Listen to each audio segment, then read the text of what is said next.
Polşa Gürcüstan vətəndaşlarını deportasiya etməyə başlayıb. Bu barədə Polşanın baş naziri Donald Tusk sosial media paylaşımında qeyd edib.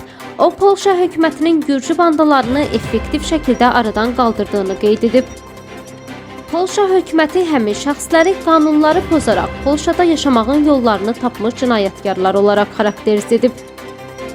Nəzərinizə çatdıraq ki, 2024-cü ildə Polşada 1895 nəfər Gürcüstan vətəndaşı həbs edilib. Onlardan 136-sı məhkəmə qərarı ilə həbsdə saxlanılıb. Bundan əlavə 2024-cü il ərzində Polşa həbsxanalarında ümumilikdə 322 Gürcüstan vətəndaşı cəza çəkib.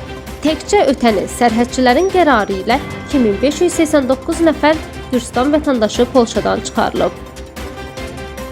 Gürcüstan vətəndaşlarının əsas törətdikləri qanunsuz əməllər bunlardır: qanunsuz miqrasiya, quldurluq, oğurluq, narkotik alveri və silah alveri əsas cinayətlərin siyahısında yer alıb.